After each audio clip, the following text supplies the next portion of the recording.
This episode is sponsored by the Hollywood Casino at Charlestown Races in West Virginia. July's featured entertainment includes Mammoth WVH on the 19th and Danae Hayes on the 20th. Details and tickets at HollywoodCasinoCharlestown.com. Also enjoy complimentary beverages when playing with your Penn Play card. Visit the Penn Play Center to sign up. Must be 21 to enter the casino floor and attend a show. Gambling problem? Call 1-800-GAMBLER.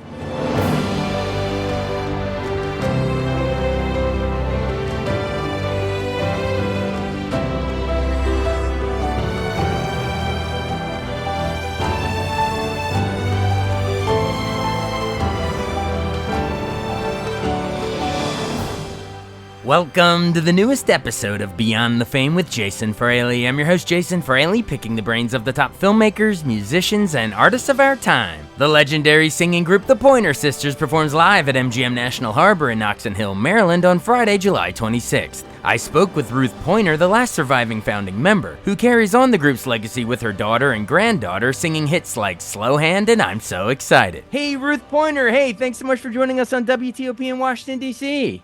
Hello. It is so awesome to have you on. A legend of music of the Pointer Sisters, an iconic group, is going to be coming to MGM National Harbor on July 26th, along with its three legendary groups. It's the Pointer Sisters, it's the Commodores, and it's the Spinners. Now that's reason enough to come there. But how does it work? Do you all sort of take turns, or is there ever a point where you all come on the stage like at the end, or you know what I mean, like for a collab? Well, this is the first time I've worked with both groups at the same time that I recall. So, I mean, as far as I know, we do, each of us do our own show one at a time. It's gonna be awesome. And we can do a deep dive later in the interview, but just real quick at the top, remind us of some of the greatest hits that they're gonna hear from the Pointer Sisters. Oh wow, they'll be hearing "Happiness," "He's So Shy," "Fire," "Neutron Dance," "Jump for My Love," and "I'm So Excited." Yeah, all the greats, all the greats. How about dote on your the other groups that are sharing the stage with you? Do you have a personal favorite, Commodore song? Nightlight, what is it? And what is it? The Night Shift. Oh yeah, of course, yeah. That's a good one. 1985, I think. Yeah. Nice. How about for the Spinners? Do you got a favorite Spinner song? Oh, the Spinners have so many. It's hard for me to really one. I mean, and we've worked with them before, a few years ago, but they've always been one of my favorites. "I'll Be Around." That's one of my favorites for sure. Oh my God. Oh yeah, Oh yeah. Well, other than just your favorite songs from them, just them as groups themselves, what made the Commodore special? What made the Spinners special? Well, the Commodores were special. They were, from what I understand, they all came out of, they were college friends. Lionel Richie was dominant in the group, and of course we went on to do Lionel's first solo tour with him, which was probably the best tour we ever did. I loved doing that tour. It was like high school on the road. Now he's not touring with them this time, right? It's just the rest of the guys. No. Okay, it's the rest of the guys. But don't worry, the Commodores themselves are legendary, and you'll hear "Easy" and "Three Times a Lady" and "Night Shift," like you mentioned, the "Brick House," "Lady." There's the hits go on and on with them, so it's going to be a great show. All right. Well, whenever I have a legend like yourself on, I always love to sort of hear your origin story. So, I know you come out of Oakland, born in 46. Is that right? Gosh, It's a Wonderful Life and Best Years Right. 46 was a good damn year for movies. You're part of the baby boom. But yeah, remind our listeners how it began. Did you all grow up singing around the house? You, June, and Bonnie, and Anita, and all of you. You know what I mean? Like, were you always singing at a young age? Always. We used to sing so much that people would get annoyed. They would, because we would sing cartoon, songs. We would sing commercials. And I remember one time all of us in the car together, and we probably had a friend in the car with us, and we were singing along with some stupid commercial on the radio. And they said, "Jesus, damn, do you guys just sing everything?" And I'm like, well, we just enjoy music. So we sing along whenever we hear something we like and we want to sing it. I love it. I love it. And of course, it wasn't before long before they actually sort of formed the Pointer Sisters. I guess it started as a trio with your sisters June, Bonnie, and Anita in 1970, and then you joined on to make it a quartet only a couple years later in 72. So how did that actually come about to actually form it as a to go from the trio to the quartet and put out that first self-titled debut? Like, how did that actual formation officially happen? Yeah, officially that's true. I mean, we started as a quartet in singing in my dad's church in the absolute very beginning. And of course, life comes in and takes us in our separate directions. And I was married and had a couple of kids, and Anita got married and had one child. And so Bonnie and June formed the two of them together. And in the 60s, and Anita joined them after that, you know, and then I came in last in 1973. Gotcha. And you all were off to the races after that first one. And in the beginning, it's funny because now we think of you all for, R&B and funk and soul and jazz and stuff like that. But you even had like a country crossover hit, right? Remind me of putting together Fairy Tale, because that won the Grammy for best country vocal performance. But yeah, talk about putting Fairy Tale together. Trust me, it was as much a surprise to us as it was to everybody. Well, we've always had country roots. My parents are from Arkansas and South, and grandparents Tennessee. My grandfather's from Tennessee, and so we've always been, sort of drawn to country music, and never really wanted to differentiate between what's country, what's not, whatever. It's a cute song. It's a cute song, and Anita and Bonnie wrote Fairy Tale.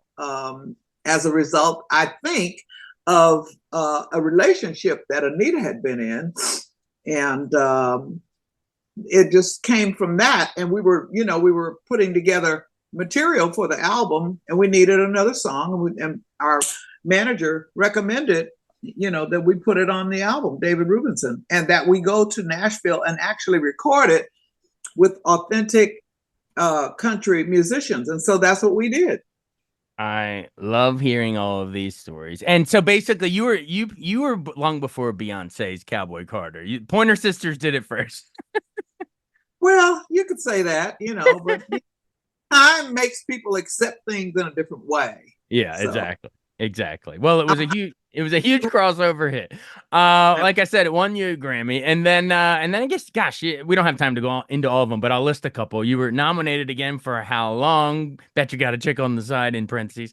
Nominated again for Live Your Life Before You Die.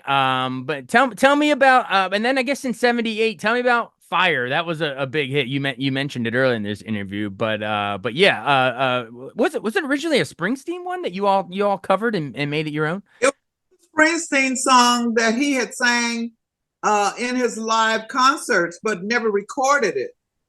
And Richard Perry brought it to us and thought it would be a good fit for us to record it. And we liked the song, so we've always liked things kind of a little off the beaten path, things that people don't expect us to do. And it was such a cute little song. And so we said, yeah, let's do that. That's great. And not to be confused with, Oh, I'm on Fire. It's a different one. This is just Fire. Just Fire, everybody. That's great. All right, moving right along. Again, we don't have time to go into all of them, but you nominated again for He's So Shy. And then Slow Hand. Tell me about, speaking of country, Conway Twitty had a huge cover of that, but you all did it first. So yeah, Slow Hand. Why do you think that song works so well? To me, it's so singable. Well, being a girl, me and my sisters talked about that. And because we had been in some relationships that seemed to just sort of, I guess you could say, just take off and go really fast, and everything that was involved in the relationship was really fast. And so we're trying to rush into everything. Yeah. Yeah. Let's just slow it down. Okay. And that's how that song spoke to us.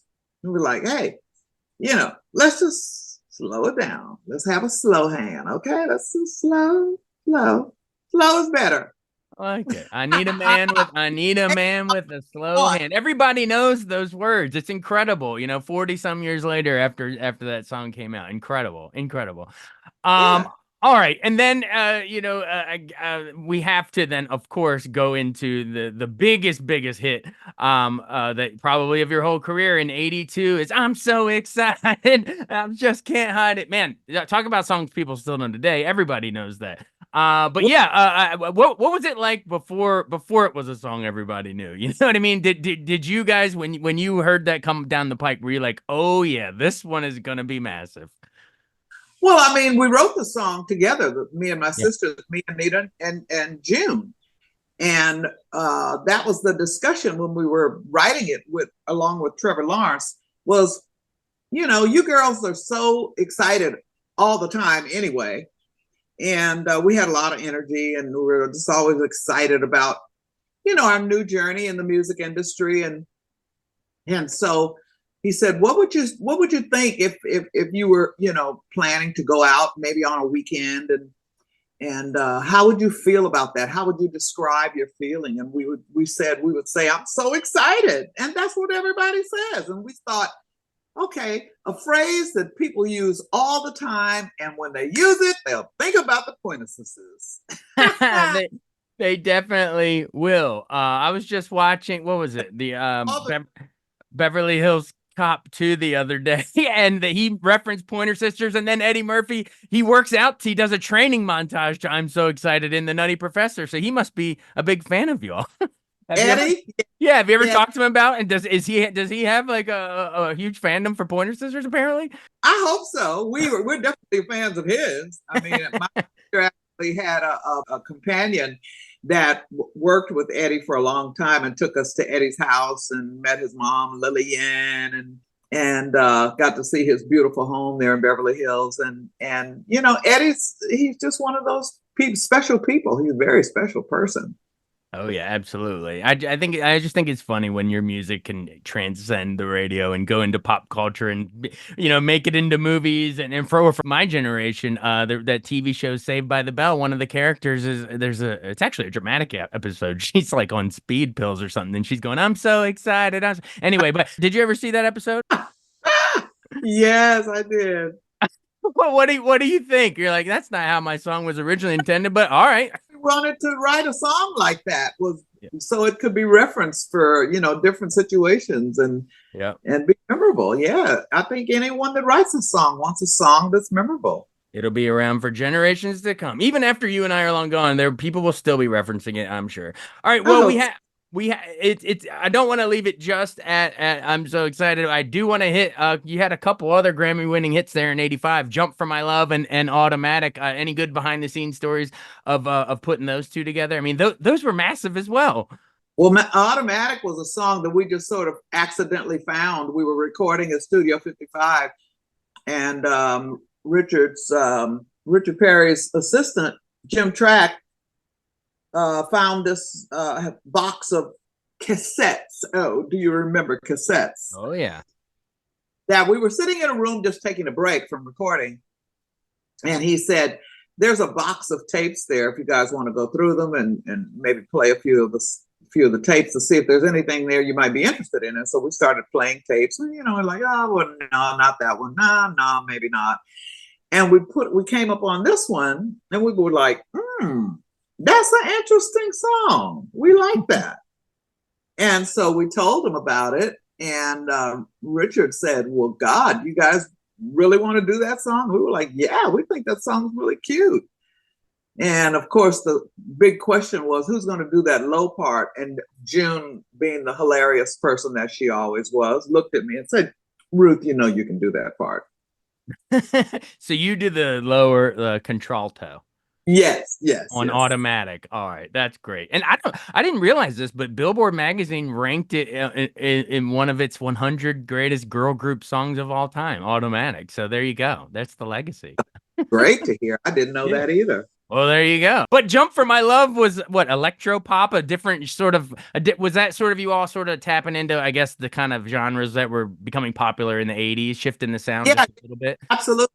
Yeah, we definitely, we wanted to sing what was relevant and songs that were cute and fun and you could dance to them and be active to them. And during that time, it was very, very popular. The Jane Fonda workout video was very hot, and keeping yourself in shape was a thing. And right. And so "Jump for My Love" was something that we knew would be used, and we used it a lot, even in the video that we did with clips of Magic Johnson and Dr. Dr. J and hurdlers running track and all that kind of stuff. So yeah, it was good. We enjoyed it, and we still enjoy it. Absolutely. Yeah. All these songs I'm sure they're all still fun to sing. They are. Yeah. Well, I'd be remiss. I got to mention you, I guess, nominated one more time for Contact, the R&B, I guess, your 11th album. And I guess maybe again for a So Excited music video. But folks, it's not all in the acclaim and the nominations and the Billboard rankings and all this stuff that I've been mentioning. It really, the secret to all of it is just in the sound and the connection with the fans. How important have your fans been with you, loyal over the years? And at this point, gosh, when you come to MGM, it's probably multiple generations, right? Grandmothers probably bring their daughters and granddaughters probably at this point, right? Absolutely. As am I, because I'm singing with my daughter and my granddaughter on stage now. I've lost all my sisters.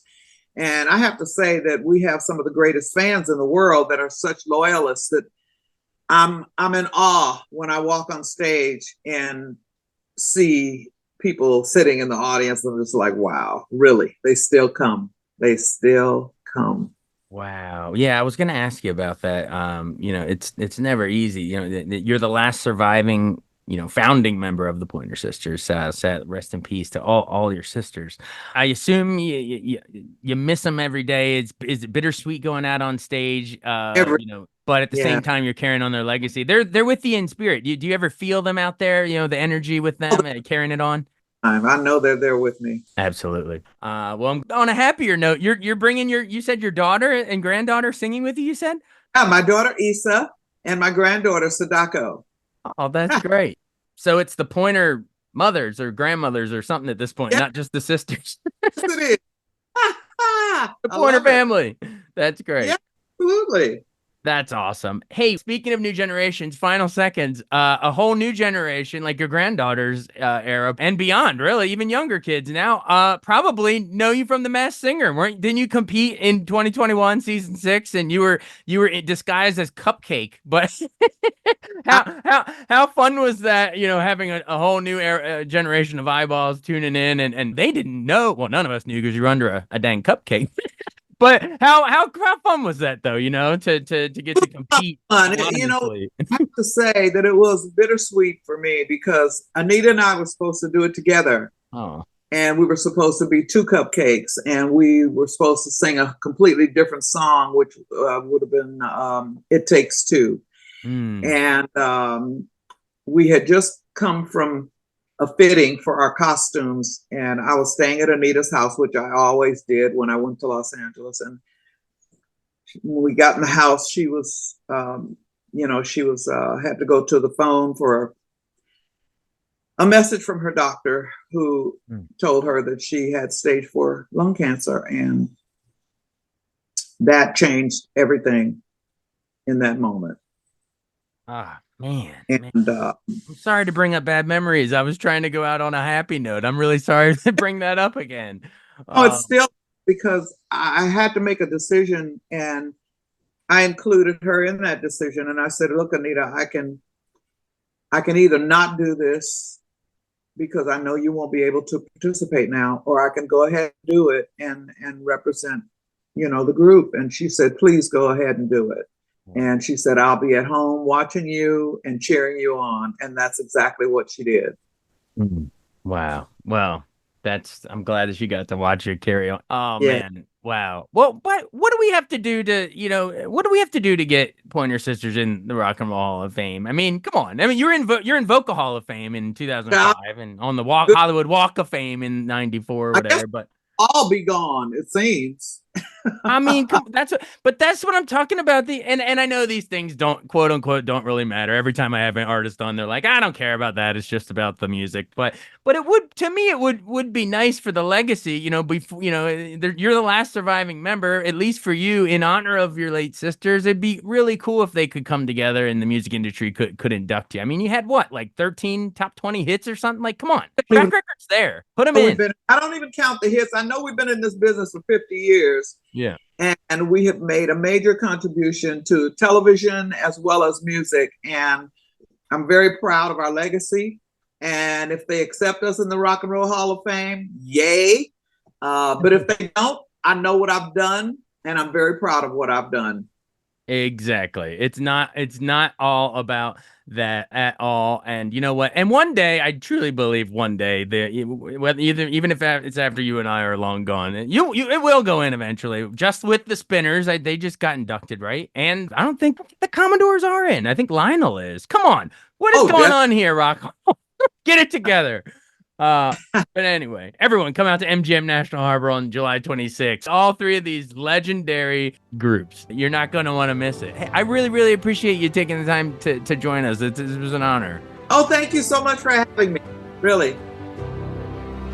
Thanks so much for listening to Beyond the Fame with Jason Fraley. Our theme music is Scott Buckley's Clarion. Remember to give us a 5-star rating if you like what you hear. We'll see you next time.